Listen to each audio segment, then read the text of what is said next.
Kapuyan ba ka sa paglinya og taas aron na makapalit og ticket pauli sa habagatan?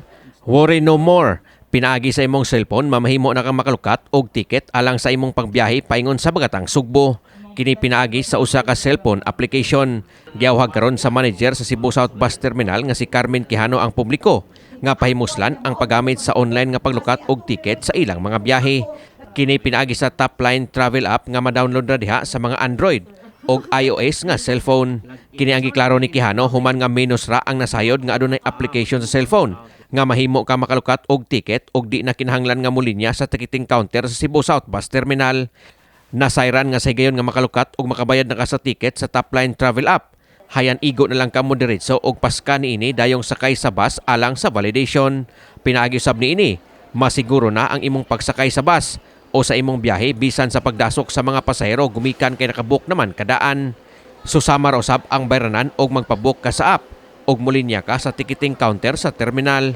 Gibutyag ni Quijano nga sagad sa mogamit niini mo gayod ang mga estudyante. Gisugdan ang pag-implementar niining maong paagi niadto pang buwan sa Nobyembre sumala ni Quijano apan gamay ra gyud ang nipahimulos niini. Ang advantage sa yun ra kayo ug sa inyo madakinakin ka karon ay. Mag-book Unyas na Martes mag-book na kadaan.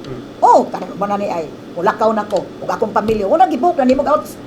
Ikali mag-book when unsang orasa ka magpabook, unsang adlaw ka magpabook.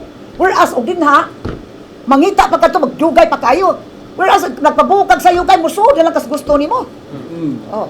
Samtang gibutyag ni Quijano nga maabot sa kapin 5 milyones pesos ang kita sa Cebu South Bus Terminal sa milabayng buwan sa Abril. Nakatampo niini mo ang ubay-ubay nga long weekend o ingon man ang Semana Santa.